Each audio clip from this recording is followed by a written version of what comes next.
بسم اللہ الرحمن الرحیم۔ قرآن کریم میں اسلامی طرز تفکر کے بنیادی خد و خال، سید علی خامنائی۔ 10واں حصہ، توحید اسلامی آئیڈیالوجی میں۔ بسم اللہ الرحمن الرحیم۔ وَمِنَ النَّاسِ مَن يَتَّخِذُ مِن دُونِ اللَّهِ أَندَادًا يُحِبُّونَهُمْ كَحُبِّ اللَّهِ وَالَّذِينَ آمَنُوا أَشَدُّ حُبًّا لِلَّهِ وَلَوْ يَرَى الَّذِينَ ظَلَمُوا إِذْ يَرَوْنَ الْعَذَابَ أَنَّ الْقُوَّةَ لِلَّهِ جَمِيعًا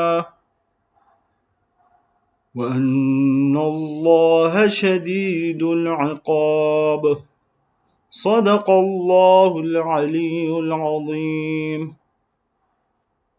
سورہ بقرہ آیت 165۔ بسم اللہ الرحمن الرحیم۔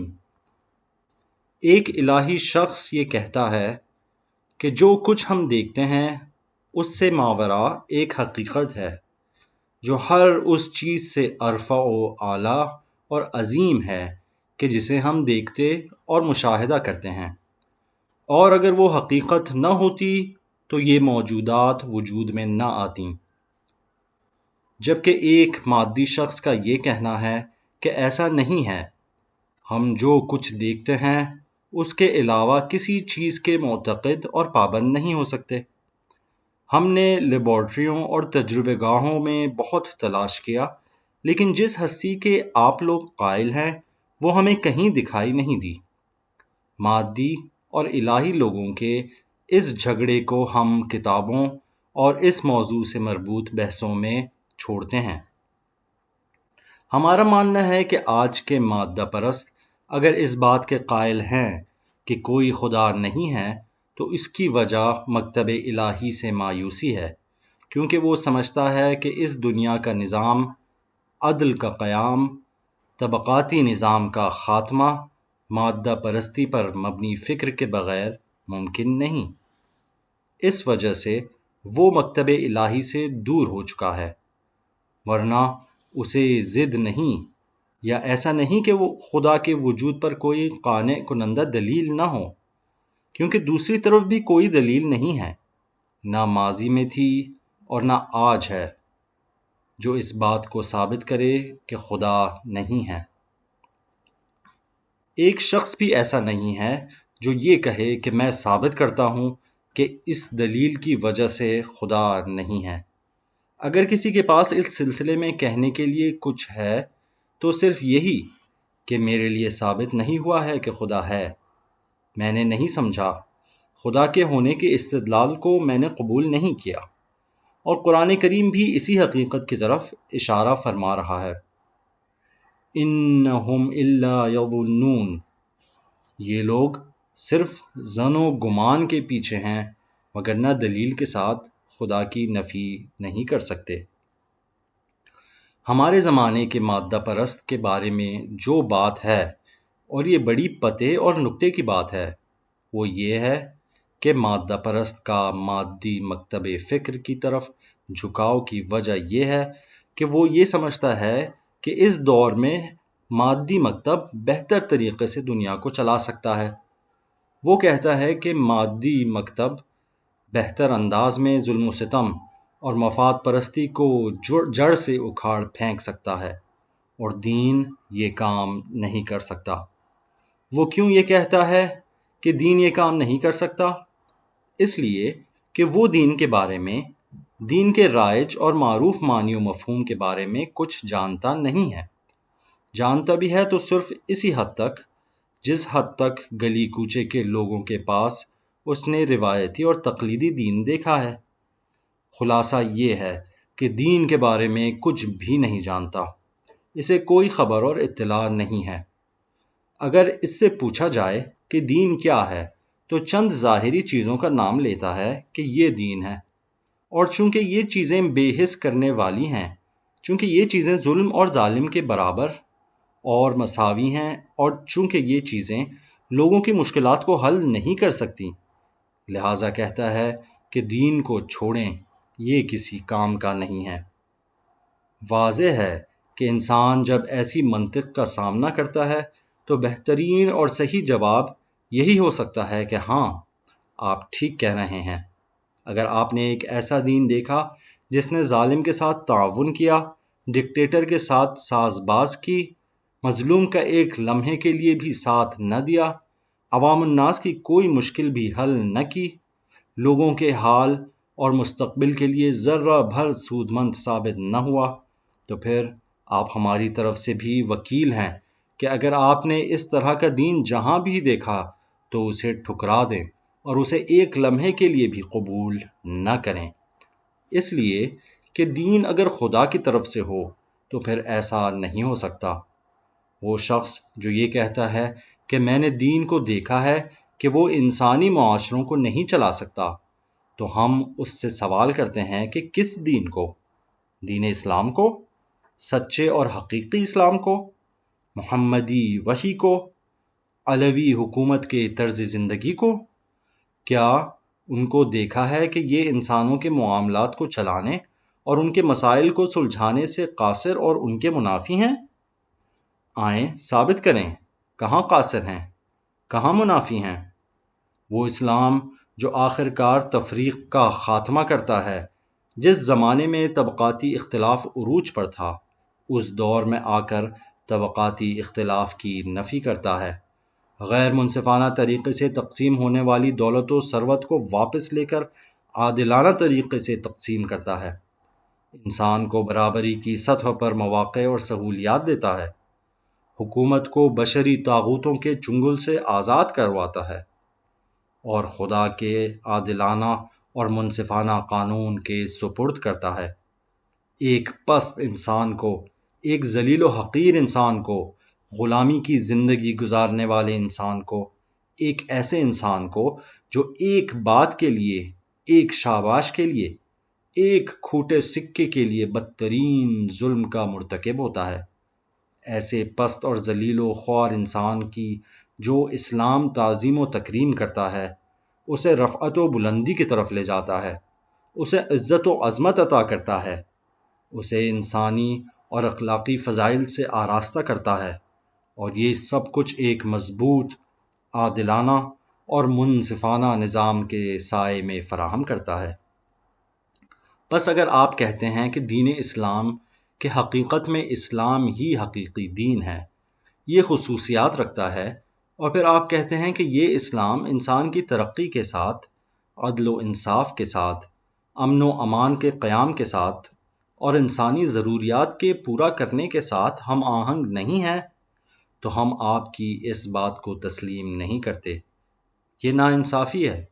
اگر آپ کی یہ مراد ہے تو پھر یہ صحیح نہیں، لیکن اگر آپ یہ کہتے ہیں کہ مصنوعی دین، ظاہری دین، جھوٹا دین، ظاہر میں اچھا لیکن باطن میں برا دین، ایسا دین جو ہر جگہ لوگوں کو سستی و کاہلی، ظلم و ستم برداشت کرنے اور بدبینی و بدگمانی، انتشار و اختلاف اور برادر کشی کی دعوت دیتا ہے، ایسا دین جو غریب سے یہ کہتا ہے کہ اگر تمہارے پاس دولت نہیں ہے، پیسہ نہیں ہے، تو اس کے حصول کی کوشش کرنا تمہارے لیے ضروری نہیں ہے، اور دولت مند و ثروت مند سے یہ کہتا ہے کہ تمہارے پاس جو مال و دولت ہے اس میں سے کچھ پیسہ فلاں کلیسا یا فلاں مذہبی ادارے کو دے دو، تاکہ اس دولت و ثروت کے حصول میں تم نے دوسروں پر جو ظلم و ستم ڈھائے ہیں ان سب کا کفارہ ادا ہو جائے۔ اگر آپ اس دین کی بات کرتے ہیں تو پھر ہم بھی آپ کے ساتھ ہیں، اور ہم دونوں اس سلسلے میں قرآن کے پیروکار ہیں۔ یا ایہا الذین آمنوا ان کثیرا من الاحبار والرہبان لیأکلون اموال الناس بالباطل ویصدون عن سبیل اللہ۔ اے ایمان والوں، بہت سے یہودی اور عیسائی عالم اور زاہد ناحق لوگوں کا مال کھاتے ہیں۔ لیأکلون، اس پر بھی اکتفا نہیں کرتے۔ وَيَصُدُّونَ عَن سَبِيلِ اللَّهِ، لوگوں کی ترقی اور کمال کا راستہ بھی کاٹتے ہیں۔ ہم بھی اس سلسلے میں آپ کے ساتھ ہم آواز ہیں۔ جو دین اس طرح کا ہو وہ در حقیقت دین نہیں ہے۔ بس یہ عقیدہ توحید کے سلسلے میں بطور خلاصہ چند کلی باتیں تھیں۔ اسلامی تفکرات اور افکار و نظریات کے سلسلے میں چند مسائل ایسے ہیں کہ جنہیں سب کو جاننا چاہیے، سب کو سمجھنا چاہیے۔ ان میں سے ایک مسئلہ یہ بھی ہے، میں کہتا ہوں اے علماء کرام، جب آپ توحید کی بحث کرتے ہیں تو اسے ایک علمی، فکری اور ذہنی و عقلی سوال کے خشک اور سادہ جواب کے طور پر پیش نہ کریں، بلکہ ایک مسئلے کے طور پر پیش کریں کہ جس کا جاننا اور نہ جاننا انسانوں کے لیے زندگی کا مسئلہ ہے، جس کا تعلق ان کی سرنوشت اور تقدیر سے ہے۔ میں ابھی اس کی وضاحت کرتا ہوں۔ جس طرح عام اور معمولی لوگ یا معاشرتی طور پر بیکار اور غیر ذمہ دار لوگ توحید کو پیش کرتے ہیں، وہ اس سے کہیں مختلف ہے کہ جس طرح ایک ذمہ دار شخص کے لیے توحید کا مسئلہ پیش کیا جانا چاہیے۔ ایک فرض ناشناس اور غیر ذمہ دار شخص توحید کو اس طرح پیش کرتا ہے کہ کیا خدا ہے یا نہیں ہے؟ اچھا، اب اگر ہے تو کیا کریں؟ اور اگر نہیں ہے تو کیا کریں؟ اس کا زندگی پر کیا اثر ہے اور اجتماعی اور معاشرتی نظام میں کیا تبدیلی لا سکتا ہے؟ اگر خدا ہو تو فلاں بڑی طاقت یا فلاں سپر طاقت کے سرمایہ دارانہ نظام کا کیا حال ہوگا؟ فلاں ملک میں جو صدر بنا ہے، اگر وہ خدا کا معتقد ہو تو کیسے عمل کرے گا؟ اور اگر اس کا خدا پر عقیدہ نہ ہو تو کیسے عمل کرے گا؟ کیا کوئی فرق پڑے گا؟ وہ خدا شناس اور وہ خدا پرست کہ جس کا خدا کو قبول کرنا کارٹیلوں، ٹرسٹوں، سرمایہ داروں اور نسلی تفریق و طبقاتی نظام میں کوئی فرق پیدا نہ کر سکے، تو ایسی خدا پرستی اور توحید کے ایسے عقیدے کا ہمیں کوئی فائدہ نہیں ہے، اس کا کوئی اثر نہیں ہے۔ اس کا کیا فائدہ کہ فلاں ملک کا فلاں سیاسی رہنما خدا پر عقیدہ رکھتا ہے، جبکہ اس کی خدا پرستی صرف ایک خشک ذہنی سوال کے جواب تک محدود ہے، نہ کہ اس سے بالا تر۔ ایک سیاسی رہنما کے لیے، ایک عام آدمی کے لیے، ایک معاشرے کے لیے، ایک قوم کے لیے، ایک ملت کے لیے، ایک آبادی کے لیے، ایک گروہ کے لیے خدا پرست ہونا اور موحد ہونا اس وقت مؤثر ہے، مفید ہے، ضروری ہے، زندگی ساز ہے کہ جب توحید کو اس کے آثار و نتائج کے لیے، اس چیز کے لیے جو توحید پر مرتب ہوتی ہے، اس نظام کے لیے جو توحید تجویز کرتی ہے، زندگی کی اس مشکل کے لیے جو توحید چاہتی ہے، ان چیزوں کے لیے توحید کو پیش کریں، سمجھیں اور درک کریں۔ ہماری نظر میں یہ بہت اہم مسئلہ ہے۔ عام طور پہ ہم یہ سمجھتے ہیں کہ توحید ایک ایسی چیز ہے کہ جو صرف ذہن اور دماغ میں واضح ہونی چاہیے، مسلم ہونی چاہیے۔ جب عملی زندگی کی بات ہوتی ہے تو وہاں توحید کا کوئی اثر نہیں ہوتا، اور اگر کوئی اثر ہو بھی تو صرف ذاتی زندگی میں ہوتا ہے، اجتماعی زندگی میں نہیں ہوتا۔ میں اگر موحد ہوں تب بھی وہی سرمایہ، وہی گاڑی، وہی کمپنی، وہی کارخانہ، مزدور کے ساتھ وہی سلوک، زمین کے ساتھ وہی تعلق جو موحد نہ ہونے کی صورت میں ہوتا۔ تو وہ توحید کہ جس کی طرف اسلام دعوت دیتا ہے، وہ توحید ایک سوال کے جواب کی حد سے کہیں بالا تر ہے۔ بس وہ توحید کیا ہے؟ اسلامی توحید الہام ہے حکومت کے سلسلے میں، اجتماعی و معاشرتی روابط و تعلقات کے سلسلے میں، معاشرے کی پیش رفت کے بارے میں، معاشرے کے اہداف و مقاصد کے بارے میں، لوگوں کی ذمہ داریوں کے سلسلے میں، ان ذمہ داریوں کے سلسلے میں جو انسانوں پر خدا کی نسبت، ایک دوسرے کی نسبت، معاشرے کی نسبت اور کائنات کی دوسری مخلوقات کی نسبت عائد ہوتی ہیں۔ توحید یہ ہے۔ توحید اسلام میں وہی الف ہے کہ جس کے بعد بے آتا ہے اور پے آتا ہے اور ہے آتا ہے اور جیم یہاں تک کہ یہ آتا ہے۔ ایسا نہیں ہے کہ آپ کہیں خدا ایک ہے، دو نہیں ہے اور بات ختم ہو جائے۔ خدا ایک ہے اور دو نہیں ہے کا مطلب یہ ہے کہ آپ کے اپنے وجود پر بالخصوص اور آپ کے معاشرے پر بالعموم خدا کے علاوہ کسی اور کو فرما روائی کا حق حاصل نہیں ہے۔ خدا ایک ہے اور دو نہیں ہے کا مطلب یہ کہ آپ کے پاس جتنی دولت و ثروت ہے اور اسی طرح دوسرے لوگوں کے پاس جو مال و دولت ہے وہ سب خدا کا ہے۔ آپ کو عاریتاً یہ سب کچھ دیا گیا ہے، آپ کی حیثیت صرف امانت دار کی ہے۔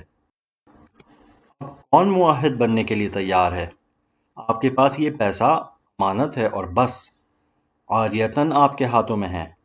دیکھیں جناب، اگر آپ کے پاس آپ کے دوست کا مال امانت ہو تو آپ کیا کریں گے؟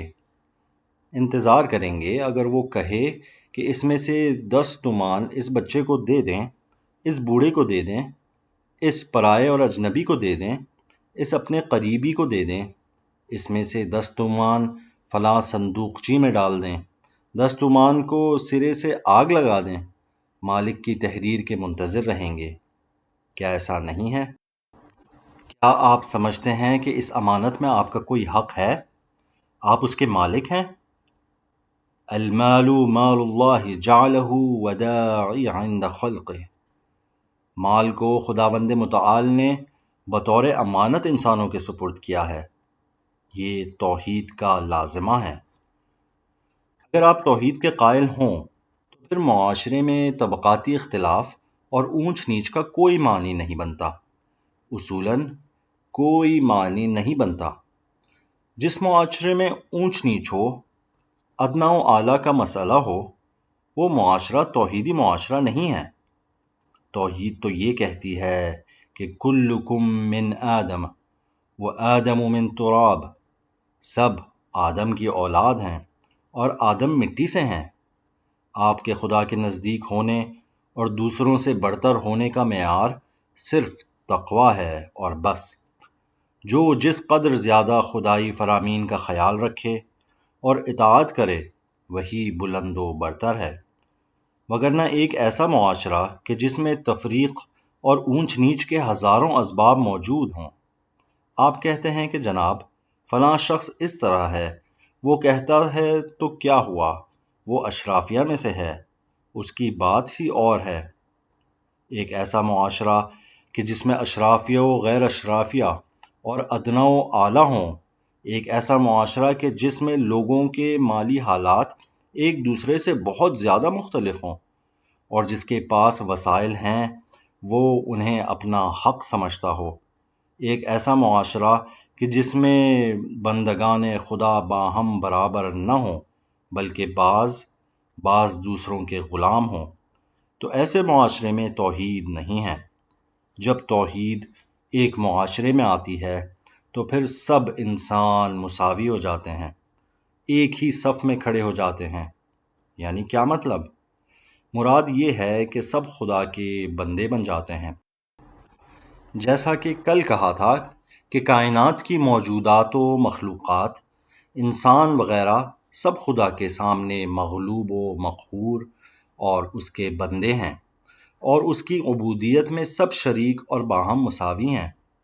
یہ بات کل تفصیل سے بیان کی تھی کہ کوئی شخص اور کوئی چیز بھی بیٹے، بیٹی، بیوی اور ہم شان و ہم مرتبہ ہونے کے عنوان کے تحت خدا کی عبودیت کے دائرے سے باہر نہیں ہے۔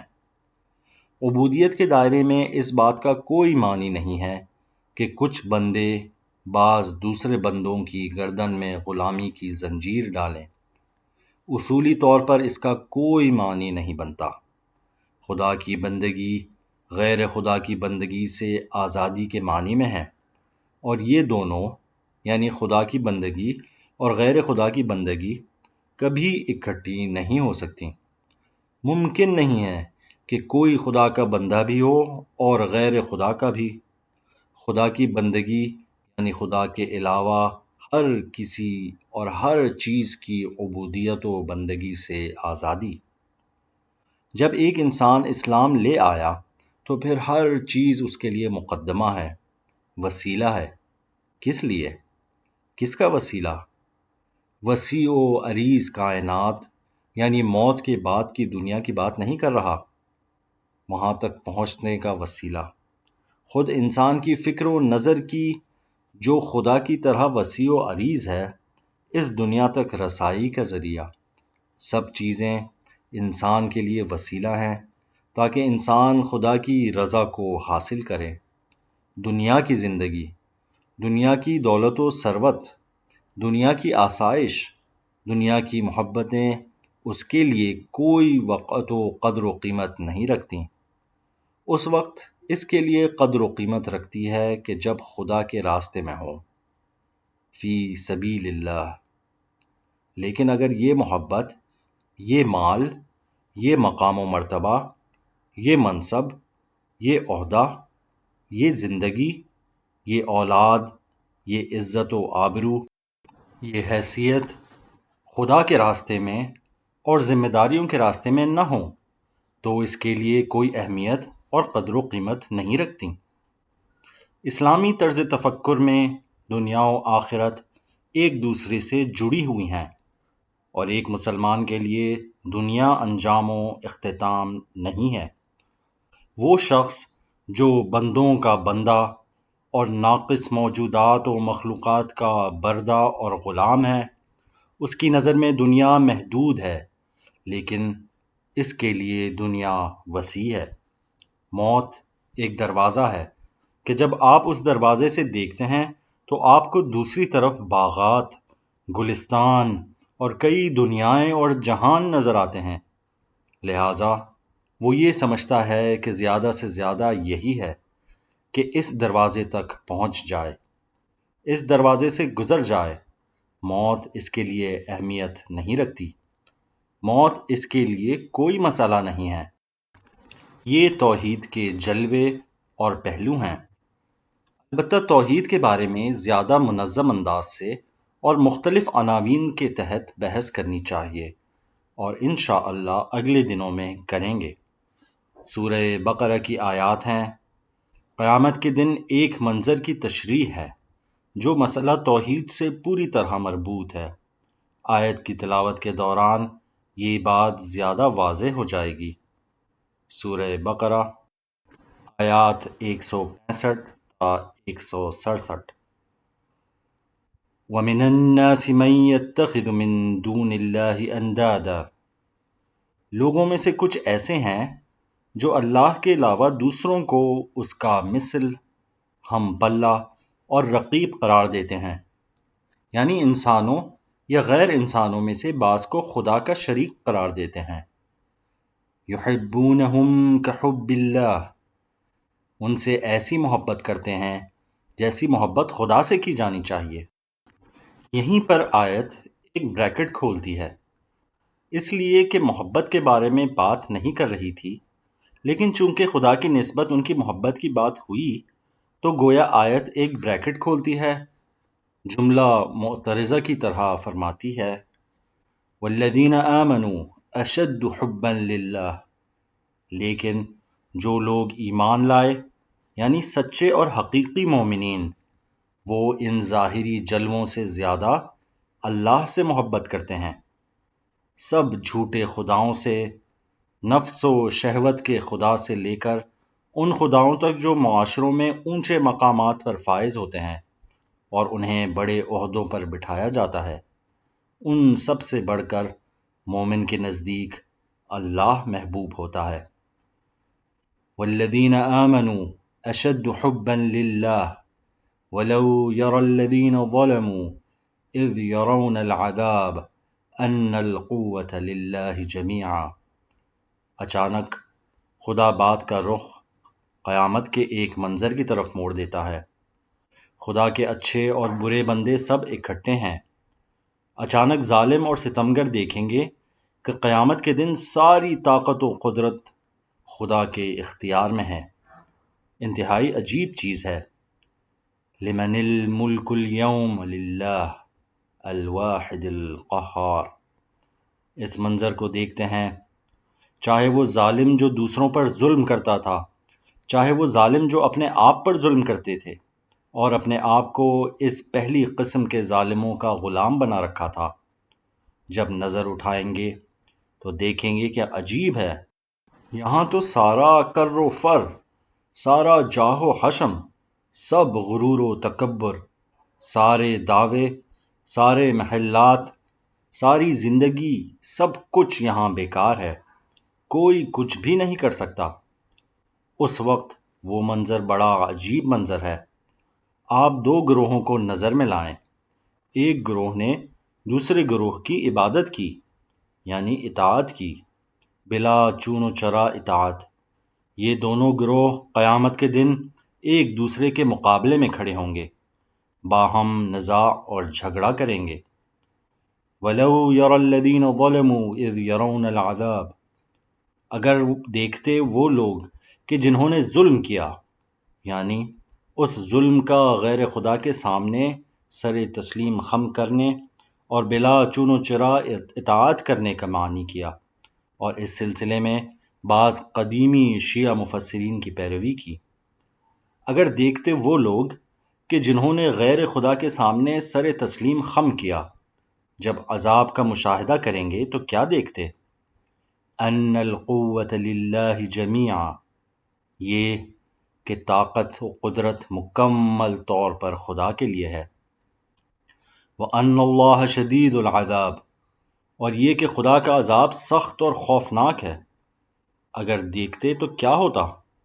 اس کا جواب مقدر چھپا ہوا ہے، تو بلا شک اپنے عمل اور کردار سے پشیمان ہو جاتے، پشیمان ہوتے کہ ہم دنیا میں کس طرح دست و گریباں رہے تھے، جا کر ایسے ظالموں کے بردے اور غلام بن جاتے تھے جو آج قیامت کے دن اس طرح بے وقعت و بے حیثیت ہیں، ان سے کچھ بھی نہیں بن پاتا ہے۔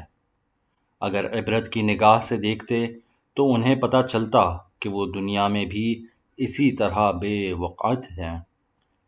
جب پیشوا اور مقتدی اپنے پیروکاروں اور ماننے والوں سے اظہار برات و بیزاری کریں گے، ورأوا العذاب، اور خدا کے عذاب کو دیکھیں گے، تو اس وقت مثلاً یزدگرد کہے گا، پروردگار، بار الہا، یہ لوگ کہ جنہیں تو دیکھتا تھا کہ میرے زمانے میں میری بندگی کرتے تھے، میں ان سے بیزار ہوں، یہ نہ سمجھنا کہ میں اس بات پر ان سے خوش ہوں۔ اذ تبرأ الذین اتبعوا من الذین اتبعوا ورأوا العذاب، یہ مجھے تیرا شریک قرار دیتے تھے، یہ غلط کرتے تھے جو مجھے تیرا شریک ٹھہراتے تھے، میں ان سے بیزار ہوں۔ اب دیکھیں کہ یزدگرد کی رعایا کا دل کس طرح جلے گا کہ ہم نے اس اپنی دنیا و آخرت کو اس کمینے شخص کے حوالے کر دیا تھا، اب یہ قیامت کے دن ہم سے اظہار برات کر رہا ہے۔ اب دیکھیں قرآن کریم کی یہ آیت کیا کہتی ہے۔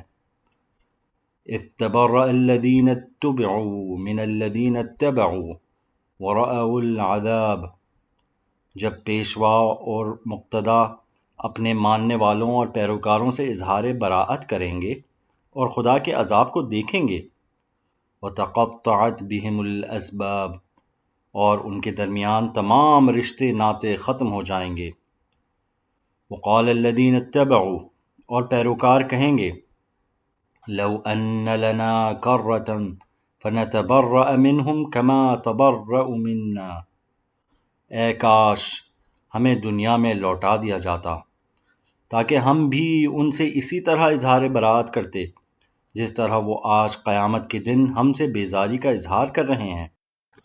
ذَلِكَ يُرِيهِمُ اللَّهُ أَعْمَالَهُمْ حَسَرَاتٍ عَلَيْهِمْ، اسی طرح خدا ان کے اعمال کو ان کے لیے مائع حسرت و افسوس بنا کر انہیں دکھائے گا۔ وَمَا هُمْ بِخَارِجِينَ مِنَ النَّارِ، اور وہ ہرگز جہنم کی آگ سے باہر نکلنے والے نہیں ہیں۔ اس آیت میں جو مطلب ہمارے مد نظر تھا وہ یہ تھا کہ جو لوگ وہاں سزا بھگت رہے ہیں وہ غیر خدا کی عبودیت و بندگی کی سزا جھیل رہے ہیں، اس بات کی سزا بھگت رہے ہیں کہ وہ غیر خدا کے بندے اور غلام بن گئے تھے، یعنی غیر توحید اور توحید کے برعکس ایک چیز، حالانکہ قرآن کریم کی تعبیر ہے اتبعوا، پیروی کرنے والے، پیچھے چلنے والے۔